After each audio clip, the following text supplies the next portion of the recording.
أنفسنا ومن سيئات أعمالنا من يهده الله فلا مضل له ومن يضلله فلا هادي له ونشهد أن لا إله إلا الله وحده لا شريك له ونشهد أن محمدا عبده ورسوله أما بعد فأعوذ بالله من الشيطان الرجيم بسم الله الرحمن الرحيم أولئك لهم نصيب مما كسبوا والله سريع الحساب آمنت بالله صدق الله العظيم وصدق رسوله النبي الأمين الكريم ونحن على ذلك لمن الشاهدين والشاكرين والحمد لله رب العالمين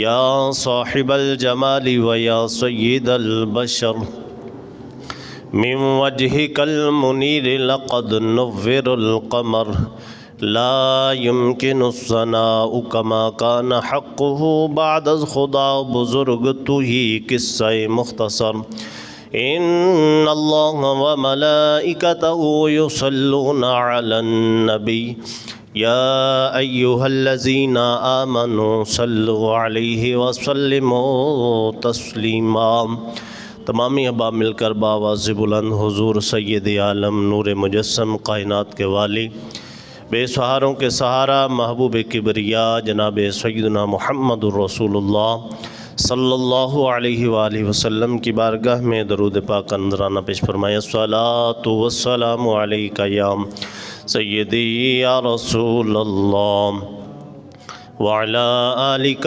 وصحابک یا سیدی یا حبیب اللہ الصلاۃ والسلام علیک یا سیدی یا رحمت للعالمین وعلى آلك وصحابك يا سيدي يا خاتم النبيين حمد و ثنا کے بعد آقا کریم علیہ الصلاۃ والسلام کی بارگاہ میں نذرانہ عقیدت پیش فرمانے کے بعد عزت کے لائق قابل صدر احترام معزز محترم دوستو بزرگوں ہم مکتب ساتھیوں السلام علیکم ورحمۃ اللہ وبرکاتہ۔ دعا کریے گا کہ رب کائنات باوسیلہ محبوب کائنات مجھے حق سچ کہنے کی توفیق عطا فرمائے۔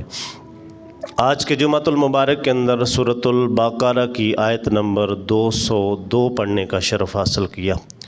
دعا کریے گا کہ اللہ تعالیٰ اپنے محبوب کے توسل سے ہمیں منزل مقصود تک پہنچنے کی توفیق عطا فرمائے۔ کیونکہ پچھلی آیات کے اندر حج کے حوالے سے گفتگو چل رہی تھی، اس آیت میں بھی اسی کی ساتھ ملتی جلتی گفتگو ہے۔ اللہ تعالیٰ نے ارشاد فرمایا کہ جب تم حج سے فارغ ہو جاؤ تو اس وقت اللہ تعالیٰ کی بارگاہ میں دعا کرو۔ کیا دعا کرو؟ ربنا آتینا فی الدنیا حسنہ وفی الآخرۃ حسنہ وقنا عذاب النار، کہ یا اللہ ہمیں اچھی دنیا عطا فرما بلائی والی، اور آخرت بھی اچھی عطا فرما۔ ایسی دنیا عطا فرما کہ اس کے ساتھ آخرت بھی اچھی ہو، دنیا بھی اچھی ہو اور آخرت بھی اچھی ہو۔ اور اس سے اگلی آیت میں اللہ تعالیٰ نے ارشاد فرمایا اولئک لہم نصیب مما کسبوا، یہ وہ لوگ ہیں کہ جن کے لیے ان کی کمائی سے حصہ ہے۔ اللہ تعالیٰ نے قرآن مجید کے اندر ارشاد فرمایا کہ قیامت والے دن اللہ تعالیٰ ذرے ذرے کا حساب لے گا۔ اگر برائی ذرہ برابر ہے تو اس کا بھی حساب ہوگا، نیکی ذرہ برابر ہے تو اس کا بھی اجر دیا جائے گا۔ کسی کا ایک ذرہ جو ہے وہ بھی ناحق جو ہے وہ ضبط نہیں ہوگا، اس کا حساب ہوگا۔ تو فرمایا واللہ سریع الحساب، اور اللہ جلد حساب لینے والا ہے۔ اب اللہ تعالیٰ کا حساب ایسا نہیں ہوگا کہ وہاں کوئی تکڑی لگائی جائے گی اور ایک ایک بندے کو لایا جائے گا، پھر اس کو تولا جائے گا، پھر اس کے نامہ اعمال، اس طرح نہیں ہوگا۔ اللہ تعالیٰ کن فرماتا ہے فیکون، فوراً ہو جاتا ہے۔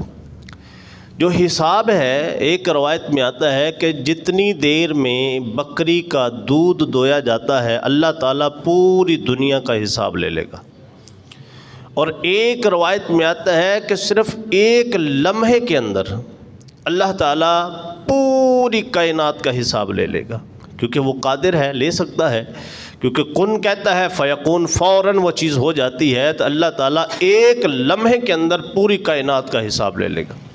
جنتی علیحدہ ہو جائیں گے، دوست کی علیحدہ ہو جائیں گے، پھر اس کی رحمت ہے کہ جس کو چاہے بخش دے، جس کو چاہے نہ بخشے، یہ اسی پر ہے۔ اور یاد رکھنا اللہ تعالیٰ نے یہی فرمایا ہے کہ یہ وہ لوگ ہیں کہ جن کے لیے ان کی کمائی سے حصہ ہے۔ یہ جو دنیا ہے نا، اس میں ہم کمائی کر رہے ہیں، جس طرح گھر کا سسٹم چلانے کے لیے جاتے ہیں، کچھ پیسے آتے ہیں، اب ہم نے مختص کیا ہوا ہے کہ اتنے پیسوں سے آٹا ہے، اتنے پیسے کا گھر کا دوسرا راشن ہے، تو وہ بجٹ جو ہے ہمارا، اس کے اندر ہم نے وہ سلسلہ سارا چلانا ہوتا ہے۔ تو اللہ تعالیٰ فرماتا ہے جن کے لیے انہوں نے جو کچھ کمایا ہے نا، اس میں اس کا حصہ ہے۔ غلط ہے تو غلط بھی اسے بھگتنا پڑے گا، صحیح ہے تو صحیح بھی اسے پورا ملے گا۔ تو فرمایا واللہ سریع الحساب، اللہ تعالیٰ جلدی حساب لینے والا ہے۔ یہ جو ہم کر کے چلے جاتے ہیں، اس کے بعد پھر فوراً سزا اور جزا علیحدہ ہو جائے گی۔ جہنمیوں کے جہنم کے اندر، یہ میں اکثر بات کہتا ہوں کہ دلیر نہیں ہونا چاہیے انسان کو گناہوں میں، کہ یہ کر لیں دیکھا جائے گا جو کچھ ہوگا۔ ہم یہ دلیری نہیں، ایک مومن کا یہ شیوا ہی نہیں ہے کہ وہ اس طرح کی دلیری رکھے، وہ تو ہر وقت اپنے رب سے ڈرتا ہے۔ وہ کہتا ہے کوئی دیکھے یا نہ دیکھے خدا تو دیکھ رہا ہے۔ ہر بندے سے چھپ سکتا ہوں، خدا سے کیسے چھپوں گا؟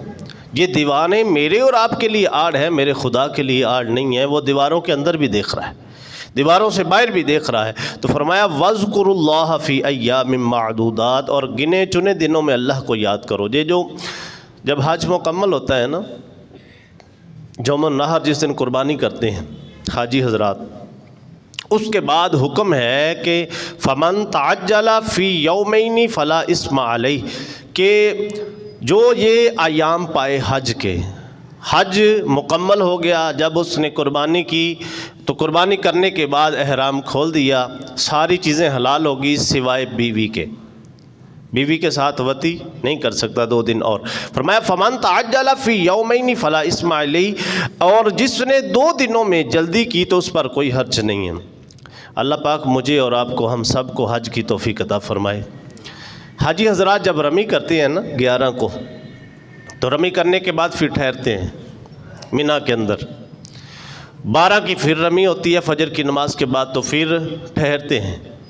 اب 13 کو پھر رمی ہوتی ہے، 13 کو پھر رمی ہوتی ہے، لیکن اگر جلدی ہے، کسی نے جانا ہے تو وہ 2 دن کی رمی کر کے جا سکتا ہے، لیکن سنت یہ ہے کہ 3 دن کی رمی ہو۔ نبی کریم علیہ الصلوۃ والسلام نے 3 دن کی رمی فرمائی تھی، 11، 12 اور 13 کی رمی کر کے پھر آپ رخصت ہو سکتے ہیں۔ لیکن اگر آپ 12 کی رمی کر کے بھی مینا سے آنا چاہتے ہیں تو آپ نکل سکتے ہیں، اس میں حرج نہیں، لیکن 2 دن ضروری ہے۔ فرمایا فَمَن تَعَجَّلَ فِي يَوْمَيْنِ، 2 دن وہاں ٹھہرنا ضروری ہے۔ فَلَا إِثْمَ عَلَيْهِ، اگر کوئی نکل جاتا ہے 2 دن کے بعد تو اس کے لیے کوئی حرج نہیں ہے۔ اور فرمایا وَمَن تَأَخَّرَ فَلَا إِثْمَ عَلَيْهِ، جو وہاں ٹھہر جاتا ہے، کہتا ہے کہ میں تو 3 دن پورے کروں گا، فرمایا اس پر بھی کوئی گناہ نہیں۔ 3 دن مینا میں ٹھہرے، اور تیسرے دن کی رمی فجر کی نماز کے، اگر فجر کی نماز وہاں پا لے، سورج کو نکلتا دیکھ لے، تو تیسرے دن کی رمی اس کے لیے ضروری ہو جاتی ہے۔ اب وہ بندہ تیسرے دن کی رمی کرنے کے بعد پھر مینا سے نکلے گا، اب حرم شریف تشریف لائے اور خانہ کعبہ شریف کا طواف کرے، تو اس کے بعد وہ جو پابندی تھی نا اس کی، یہ آخری پابندی جو بیوی کا حلال ہونا تھا، اب وہ بیوی کے ساتھ جو تعلقات ہے وہ بھی قائم کر سکتا ہے۔ وَاتَّقُوا اللَّهَ وَاعْلَمُوا أَنَّكُمْ إِلَيْهِ تُحْشَرُونَ، اور فرمایا اللہ سے ڈرتے رہو، جان لو کہ بے شک تم سب اسی کی طرف جمع ہونے والے ہیں۔ جن لوگوں نے میدان عرفات دیکھا ہے، جی وہ جگہ ہے میدان عرفات جس کے اندر حج کا رکن اعظم ہوتا ہے۔ مین خطبہ جو حج کا ہوتا ہے 9 ذی الحجہ کا، اسی عرفات کے اندر مسجد نمرہ میں ہوتا ہے، اور حاجی حضرات جو ہے وہ عرفات میں جمع ہوتے ہیں۔ بندہ دیکھتا ہے یار یہ وہ عرفات میدان ہے جس میں قیامت قائم ہوگی۔ اب یہ میدان تو چھوٹا سا ہے، اور اتنی دنیا کس طرح جہاں پہ اکٹھی ہوگی؟ تو اسی سے بندے کو حساب لگا لینا چاہیے کہ وہ قادر مطلق ہے، وہ بے نیاز ہے۔ وہ چاہے، یہ تو عرفات کا میدان تو پھر بھی تھوڑا بڑا ہے، وہ چاہے ایک جگہ پہ جتنی چاہے مخلوق کو جمع کر دے، اس کے لیے یہ مشقت نہیں ہے۔ وہ چاہے تو عرفات کو بڑھا بھی سکتا ہے، چاہے تو کائنات کو اکٹھا بھی کر سکتا ہے۔ تو یہ وہ میدان عرفات ہیں جس میں قیامت قائم ہوگی، جس میں ترازو لگایا جائے گا۔ یہ وہی میدان عرفات ہے جس کے اندر حضرت اماں حوا اور حضرت سیدنا آدم علیہ السلام کی ملاقات ہوئی تھی، اسی میدان عرفات کے اندر۔ تو یہ رکن اعظم ہے۔ لیکن کچھ لوگ اب حج ہو گیا مکمل، بالکل آپ فری ہو گئے، اب آپ چاہیں واپس آ جائیں اور چاہیں تو عاشق تو واپس نہیں آتے، کیونکہ اس کے بعد ہی تو مین سفر شروع ہوتا ہے مدینہ شریف کا۔ اب جب مدینہ شریف کی طرف جاتی ہیں تو سید اعلیٰ حضرت نے اسی پہ کہا تھا نا کہ حاجیو آؤ شہنشاہ کا روزہ دیکھو، کعبہ تو دیکھ چکے ہو، اب کعبے کا کعبہ دیکھو، کیونکہ کعبے کو رونق افروز کرنے والے امام الانبیاء علیہ السلام کی ذات اقدسی۔ اور نبی کریم علیہ السلام نے ارشاد فرمایا، جس نے میرے مرنے کے بعد، اس دنیا سے جانے کے بعد جس نے میری قبر کی زیارت کی، وہ سمجھے اس نے میری ہی زیارت کی۔ اور نبی کریم علیہ السلام کی حدیث مبارکہ کا مفہوم ہے، امام الانبیاء علیہ السلام نے ارشاد فرمایا، جو بندہ میری قبر پہ حاضر ہوتا ہے، میری شفاعت اس بندے کے لیے لازم ہو جاتی ہے۔ جو بندہ مدینہ شریف حاضری دیتا ہے، نبی کریم علیہ السلام، حالانکہ وہ یعنی کہ روضہ انور کے بالکل سامنے سے، معاجہ شریف کے سامنے سے بندہ گزرتا ہے، اور نبی کریم علیہ السلام کی قبر انور جو ہے وہ نظر نہیں آتی، لیکن وہ سامنے سے گزرنا بھی اس کا مستحق ہو جاتا ہے۔ اور پھر حضور علیہ السلام نے فرمایا، جو بندہ دونوں حرموں میں سے اگر کعبہ شریف مکہ مکرمہ کے اندر فوت ہو جاتا ہے وہ، اور یا پھر مدینہ شریف کے اندر فوت ہو جاتا ہے، تو فرمایا دونوں کے لیے میری شفاعت واجب ہوگی۔ اب جنت البقیع قبرستان ہے، اس کے اندر ایک روایت ملتی ہے کہ جو بندہ جنت البقیع میں دفن ہوگا، امام الانبیاء علیہ السلام نے فرمایا قیامت والے دن میں اس کی شفاعت کروں گا۔ وہ اتنا مقدس قبرستان ہے۔ تو پھر وہاں حضور کی بارگاہ میں حاضری، حضرت انس بن مالک رضی اللہ تعالیٰ عنہ جو حضور کے بڑے پیارے صحابی ہیں، حضور نے ان کے لیے دعا کی تھی کہ اللہ تعالیٰ آپ کو نسل کثیر عطا فرمائے۔ آپ نے 110 سال عمر پائی، کہتے ہیں کہ 100 سے زیادہ آپ کی نسل کے افراد تھے۔ اللہ تعالیٰ نے اتنی برکت دی۔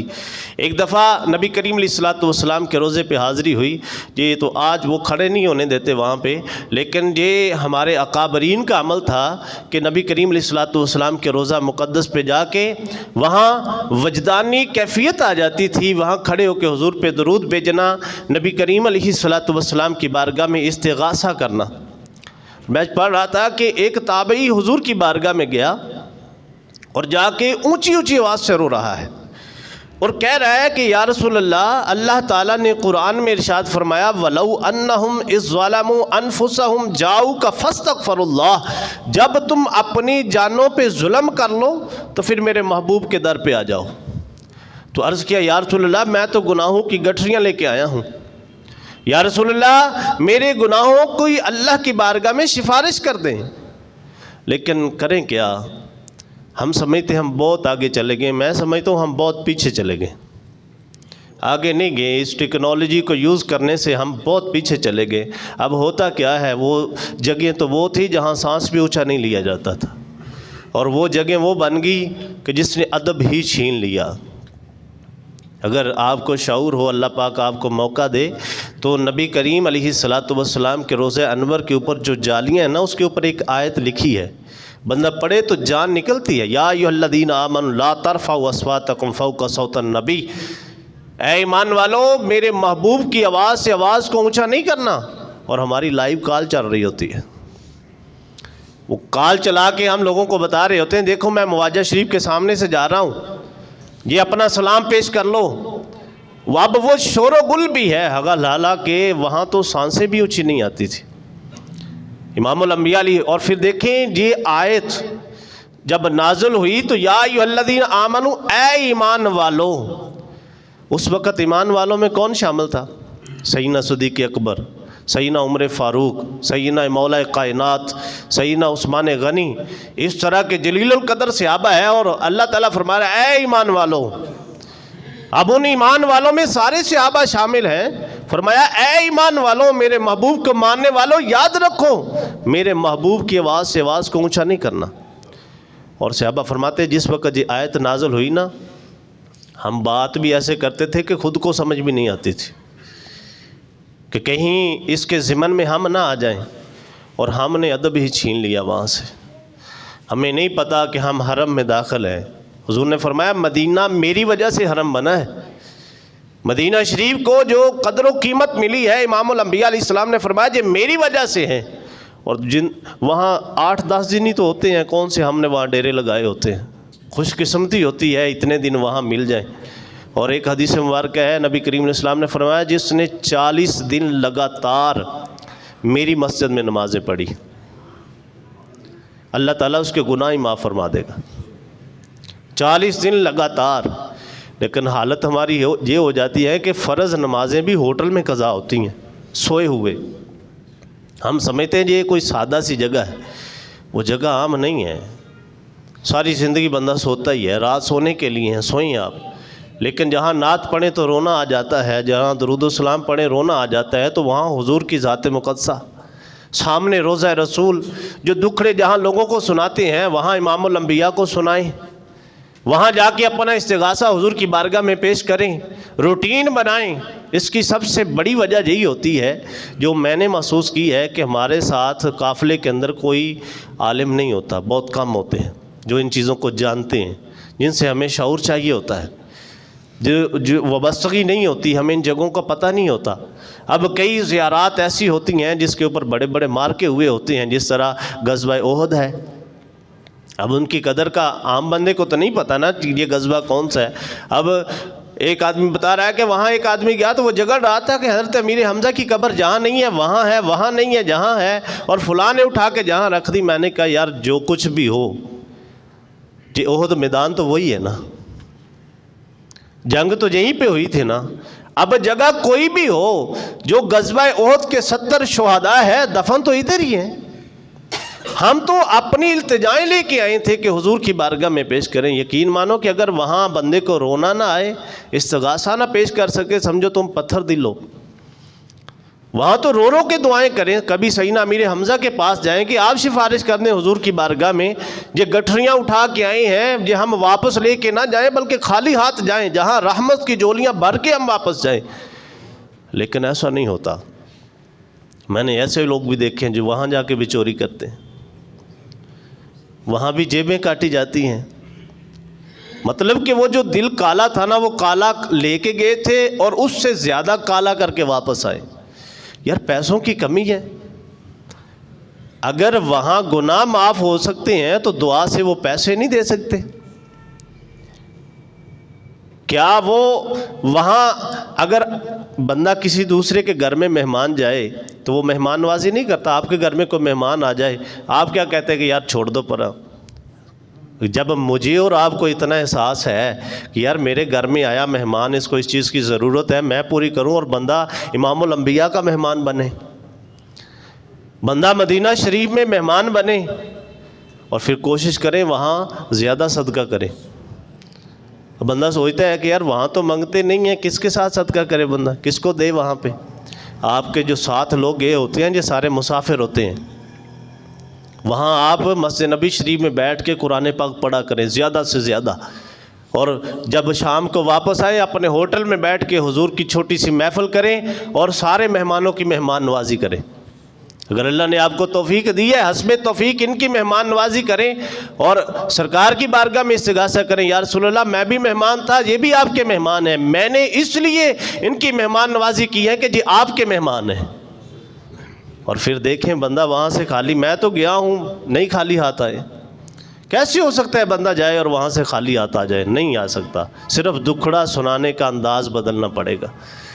صرف انسان کو اپنی کیفیت وہاں سنانی جو ہے اس کا طریقہ آنا چاہیے. میں اکثر یہ 2 جمعے پہلے بھی عرض کی تھی کہ اللہ پاک اگر توفیق دے تو ہم جو کاپیاں لے کے جاتے ہیں نا روضہ رسول کے سامنے، جہاں حرم شریف میں احرام کی حالت میں ہمیں بتایا جاتا ہے کہ یہ والی دعا جہاں پہ پڑھیں، یہ والی دعا جہاں پہ پڑھیں، اور یہ جو ہم نے پچھلے جمعے میں دعا پڑھی تھی نا، ربنا آتنا فی الدنیا حسنہ وفی الآخرۃ حسنہ وقنا عذاب النار، محدثین فرماتے ہیں یہ والی دعا جو ہے نا، یہ رکن یمانی اور حجر اسود اس کے درمیان پڑھنی چاہیے، یہی دعا۔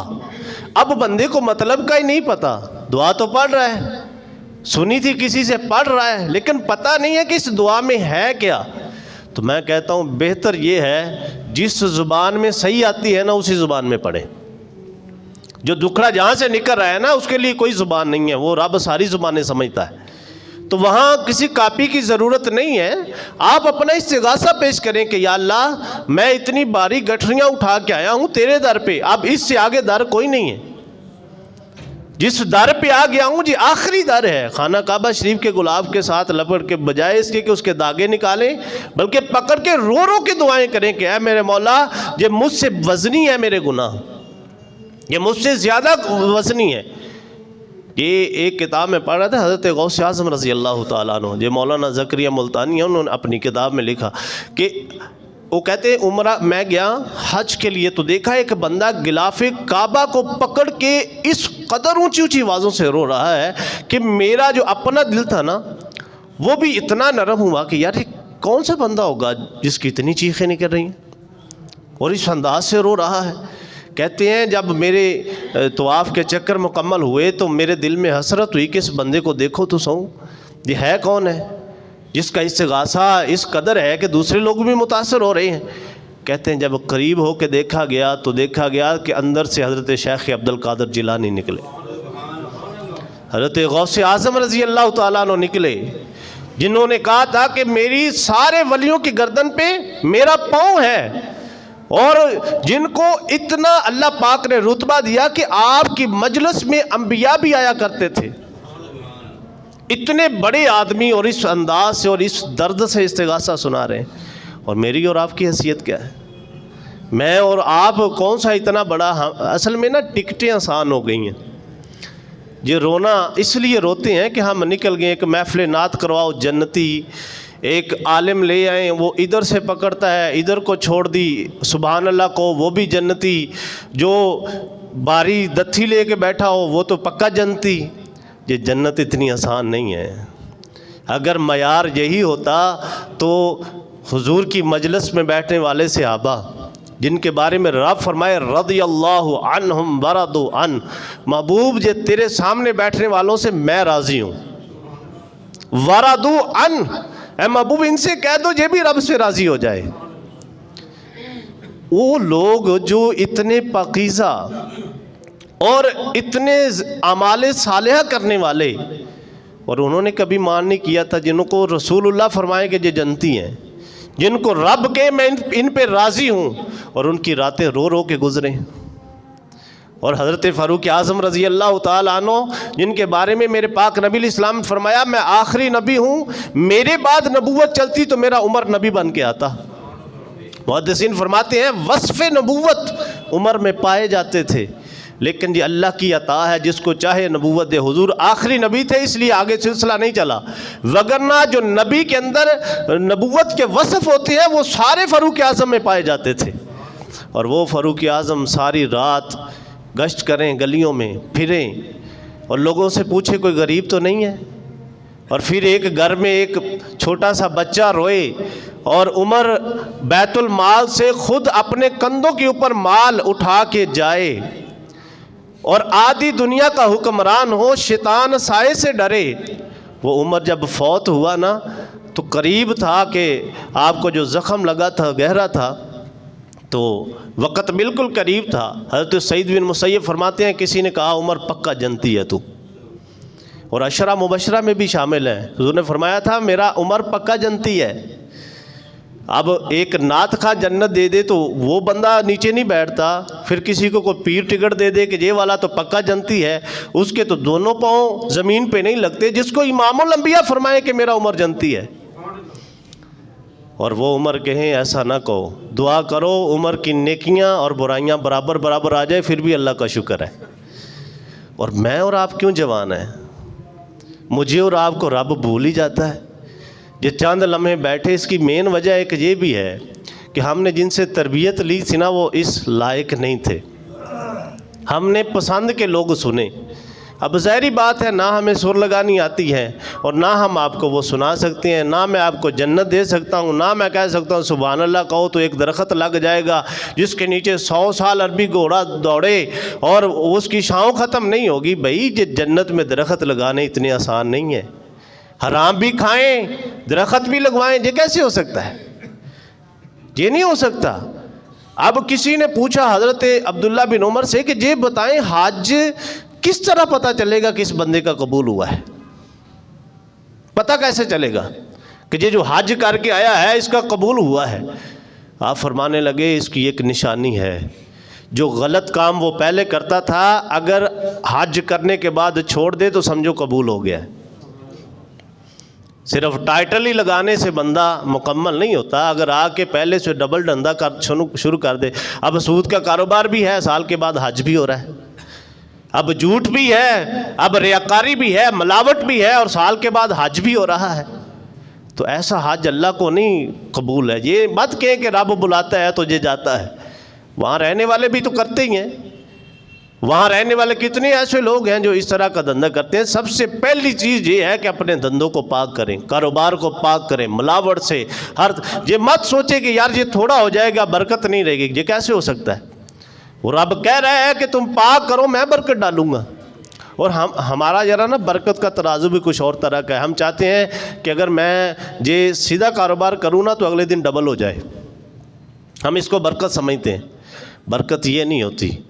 برکت جس طرح بندہ سیدھے رستے پہ چلتا ہے نا تو اس کو آزمائشیں بھی زیادہ آتی ہیں۔ جب ایک رستہ غلط بالکل چھوڑ کے سیدھے پہ جاؤ گے تو وہ رستہ تمہیں صاف کرنا پڑے گا، کانٹے بھی آئیں گے۔ جس طرح گاڑی ایک انجانے رستے پہ لے جائیں تو بندہ ڈر ڈر کے چلاتا ہے کہ یار اس رستے سے میں واقف نہیں ہوں، پتہ نہیں کھڈا کہاں پہ ہے، یا پھر پتہ نہیں یہ رستہ صاف ہے کانٹے ہیں۔ اب آپ یہ تو نہیں کریں گے کہ کوئی مسئلہ نہیں ہے جی، یہ کانٹے کیل جو بھی ہے اس کے اوپر چڑھا دو، اب وہ رستہ صحیح نہیں ہے، کھڈے بڑے بڑے ہیں، آپ کہیں کوئی نہیں یہ گاڑی بڑی بہادر ہے چلیے، کتنی کا آگے آپ جا سکیں گے؟ پھر وہاں پہ پھنسیں گے، نہ آگے نہ پیچھے۔ اب وہاں ہے، اب جس رستے پہ جانا ہے اس کی مکمل معلومات آپ کو ہونی چاہیے کہ یار کھڈے جہاں پہ ہیں، کانٹے جہاں پہ ہیں، میری گاڑی کا نقصان جہاں پہ ہے۔ تو جب آپ سیدھے رستے پہ چلتے ہیں تو سارے شیطان آپ کے آلے دوالے ہو جاتے ہیں۔ وہ کہتا ہے چھوڑ یار، اس نے فلاں نے کاروبار کیا تھا اس کا بھی ڈوب گیا، اس نے کیا تھا اس کا بھی ڈوب گیا، تو کرے گا تو تیرا بھی ڈوب جائے گا۔ تو بندہ سمجھتا ہے یار بات تو ٹھیک ہے، اس نے کیا تھا وہ بھی ڈوب گیا، اس نے کیا تھا وہ بھی ڈوب گیا، تو میں کروں گا تو ظاہری بات ہے میں بھی گڑھے میں جا رہا ہوں۔ لیکن وہ سیدھا رستہ ہوتا ہے، اس کے سارے رستے بندے کو خود ٹھیک کرنے پڑتے ہیں۔ اب جب ہمیں پتہ چل جائے گا نا یار کانٹے جہاں پہ ہیں، تو ہم پہلے گاڑی نہیں گزاریں گے، پہلے کانٹے سائڈ پہ کریں گے۔ جب آپ سیدھے رستے پہ سیدھا کاروبار کریں گے، یہ مت سوچیں کہ یار کوئی آئے گا نہیں، یہ کیسے ہو سکتا ہے؟ یہ غوث اعظم کو کوئی جاننے والا تھا؟ یہ داتا علی حجویری کو کوئی جاننے والا تھا؟ ان کے کوئی اشتہار کوئی پوسٹر لگے تھے؟ 1000 سال ہو گئے ہیں آپ کی وفات کو، لیکن آج بھی اچھے الفاظ سے یاد ہوتے ہیں۔ کیا ان کی بڑی بڑی فیکٹریاں تھیں؟ انہوں نے کتنے بڑے بڑے اثاثے بنائے تھے؟ آپ تاریخ پڑھیں تو پتہ چلتا ہے ایک جائے نماز تھا، ایک لوٹا تھا، بس لوٹے سے وضو کیا اور جائے نماز پہ بیٹھ کے اللہ اللہ کی۔ آج اللہ نے کاروبار دیا ہے تو اس کو پاک کر لیں۔ یقین مانو کہ اکیلی عبادت سے اچھا کاروبار کرنا اس کا ڈبل ثواب ہے۔ آپ کاروبار ٹھیک کر رہے ہیں اور ساتھ میں نماز پڑھنے، سمجھیں اللہ کا آپ پہ انعام ہے۔ تھوڑا رزق کمائیں لیکن وہ پاک ہو، اتنا کہہ سکیں آپ کہ یار الحمدللہ یہ جو میرے پاس ہے نا یہ اوریجنل ہے۔ پھر آپ دیکھیں وہ ہر جگہ نہیں لٹانا پڑے گا۔ اصل میں نا سٹیٹس بن گیا ہے، کسی بڑے کو دیکھ کے اس کے پیچھے لگنے کا، یار میں نے بھی یہی بننا ہے۔ اب ظاہری بات ہے اس کو کیسے بنا ہم نہیں جانتے، اگر اچھے طریقے سے ہے تو اللہ پاک اور بھی زیادہ دے۔ میں نے پچھلے جمعے میں بھی عرض کیا تھا کہ بڑی گاڑی رکھنا کوئی عیب نہیں ہے، رکھنی چاہیے لیکن حلال کی ہو۔ بڑے گھر میں رہنا کوئی عیب نہیں ہے، ہونا چاہیے، تمنا کرنی چاہیے۔ حدیث مبارکہ میں سرکار فرمایا اچھی سواری کی طلب رکھو، اچھے گھر کی طلب رکھو۔ لیکن صرف اتنا ضروری ہے کہ وہ پاک ہے. اگر اس گھر میں رہنے والے سارے بے نمازی ہیں تو وہ گھر تمہارے لیے برکت والا تو نہیں ہوا. ایک بچہ کہے کہ آج میں نے شوارما کھانا ہے, میں نے پیزا کھانا ہے, ڈیمانڈ پوری کرتے ہو, کیا اس بچے کو نمازی نہیں بنا سکتے؟ ایک بیوی ہے جس کی ایک ایک خواہش پوری ہو رہی ہے, اس بیوی کو نمازی نہیں بنا سکتے؟ اس کی وجہ یہ ہے کہ ہم خود نمازی نہیں ہیں. کیسے بنائیں گے؟ کس منہ سے کہیں گے اس کو؟ حضرت خواجہ فرید الدین گنج شکر کے پاس ایک ماں آئی تھی نا, اس نے کہا تھا بیٹا شکر کھاتا ہے, اگرچہ حقائق ہے لیکن نصیحت ہے اس کے اندر. کہا ماں جی کل آنا پھر اس کا کچھ کریں گے. اب کل آئے تو کہا بیٹے یہ نہ کھایا کر. تو ماں بڑی حیران ہے, اس کو کہا بابا جی یہ بات کل بھی تو ہو سکتی تھی, یہ بات کل بھی تو ہو ہی سکتی تھی جو آج تو آپ نے کہی ہے. فرمایا کل میں نے خود بھی تھوڑی سی کھائی تھی. جو کام خود کیا ہو کسی کو کیسے منع کروں گا؟ تیرے بیٹے کو روکنے کی وجہ سے صبح سے نہیں کھائی کہ میں نے اس کو منع کرنا تھا. خود نمازی بنیں گے تو بچے خود بخود نمازی بنیں گے. آپ گھر میں وضو کریں, بچوں کو ساتھ کھڑا کریں, بیٹے وضو اس طرح کرتے ہیں. آپ گھر میں جائے نماز بچھائیں, بیوی کو بھی کھڑا کریں, بچوں کو بھی کھڑا کریں برابر میں, ان کے درمیان سنتیں پڑھیں. جو بچے بالغ ہیں 7 سال سے اوپر ہیں ان کو ساتھ لے کے مسجد میں آئیں. جب آپ بیوی کو مصلی پہ کھڑا کر دیں گے تو عرش کا رب بھی راضی ہو جاتا ہے. پھر اس کے ہاتھ سے پکنے والی روٹی جس منہ میں جائے گی پھر وہ پیٹ کے اندر جب جائے گی تو وہ برکت والی بن جائے گی. لیکن ہم نے یہ نہیں پوچھنا ہوتا, بس کھانا ٹائم پہ چاہیے, باقی سلسلے ٹائم پہ چاہیے, نماز پڑھی یا نہیں پڑھی. پھر وہ ایک در اور کھل جاتا ہے کہ میرے گھر میں نا جنوں کا سایہ ہے. اس گھر میں جن نہیں آئیں گے, پھر تویز ہی آئیں گے جس گھر میں عبادت ہی نہیں ہے. جس گھر میں نہ قرآن کھلتا ہے نہ کوئی نمازی ہے, اس گھر میں کون آئے گا؟ پھر رحمت کے فرشتے تھوڑے آئیں گے. اور جس گھر میں سارے نمازی ہوں تو پھر کہے یار کہ یہ مسئلہ مجھے نہیں ابھی تک کوئی ایسا سلسلہ ملا کہ جس گھر کے سارے افراد نمازی ہوں اور وہ کہیں گے میرے گھر میں سایہ ہے, میرے گھر کے اندر جنات ہیں, میرے گھر میں بے برکتی ہے. ہو ہی نہیں سکتی. بندہ خالق کو راضی کرے اور خالق مخلوق سے ذلیل کروائے, یہ کیسے ہو سکتا ہے؟ بندہ خالق کو راضی کرے, ساری مخلوق تو اس کے تابع ہے. جب خالق کو راضی نہیں کرنا, مخلوق سے پریشان ہونا ہے. اب ہم غلط کام کرتے ہیں تو دائیں بائیں دیکھتے ہیں, یار یہ تو نہیں دیکھ رہا, یہ تو نہیں دیکھ رہا. اب کمزور اپنا عقیدہ دیکھ لیں, کوئی نہیں دیکھ رہا تو وہ کر لیتے ہیں. اور اگر یہی گمان میں آئے کہ یار رب تو دیکھ رہا ہے, کوئی دیکھے یا نہ دیکھے میرا خدا تو دیکھ رہا ہے, جس کے قبضہ قدرت میں میری جان ہے, چاہے ابھی نکال دے, چاہے یہیں پہ مجھے ختم کر دے, وہ اتنا پاورفل ہے, میرا خالق ہے, میرا مالک ہے, وہ تو مجھے دیکھ رہا ہے. اور جب عقیدہ اتنا مضبوط ہو جاتا ہے پھر بندہ گناہ نہیں کرتا, پھر ہٹ جاتا ہے پیچھے. تو کم از کم رب سے اتنا تو ڈرے نا, اتنا تو ڈرے. ہم تو بندوں جتنا بھی نہیں ڈرتے. ہمارا حال یہ ہے, ہم رب سے بندوں جتنا بھی نہیں ڈرتے, رب سے رب جتنا تو دور کی بات ہے.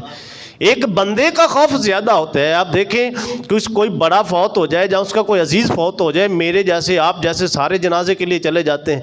اب اتنا راش ہوتا ہے, واپسی پہ اس کو منہ دکھانا ضروری ہوتا ہے. دیکھ یار تیرے میں بھائی کے, تیری بہن کے یا تیرے عزیز کے میں جنازے میں آیا ہوں, اور کل مشکل پڑے آپ اس کے پاس چلے جائیں تو وہ پہچان لے کہ یار یہ میرے برے وقت میں آیا تھا جنازے کے لیے. تو ہم اس کی فاتحہ خوانی کے لیے بھی جاتے ہیں, دعا کے لیے بھی جاتے ہیں کہ یار اس بندے کی نظروں میں آ جائیں. اگر دنیا میں ایک بندے کی صرف تعلقات کی وجہ سے آپ جاتے ہیں تو وہ خالق کا بڑا مضبوط تعلق ہے. اس کو جو سٹیٹس دیا ہے اس بڑے بندے کو کس نے دیا ہے؟ جی میرے خدا نے دیا ہے. اور اگر یہی سٹیٹس اس بندے کی بجائے خدا کے ساتھ آپ ملائیں, جنازے پہ جائیں, لیکن یہ کریں یار ایک میت کے جنازے پہ جا رہے ہیں بس, ہم نہیں جاتے. ہم تو جنازے بھی اس کے جاتے ہیں جو ہمارے آیا ہو, فاتحہ خوانی بھی اس کی کرتے ہیں جو ہمارے. اب یہ عبادت تھوڑی ہے, ہم تو رشتے نبھا رہے ہیں. اگر نہیں آیا تو نہیں جانا, آیا ہے تو چلے جانا ہے. یہ خوف کہاں سے آ گیا ہمارے؟ یہی وجہ ہے در بدر ہم پھر رہے ہیں, ذلیل ہو رہے ہیں. تو کم از کم اتنا مضبوط ضرور بنائیں کہ وہ رب دیکھ رہا ہے. اللہ تعالیٰ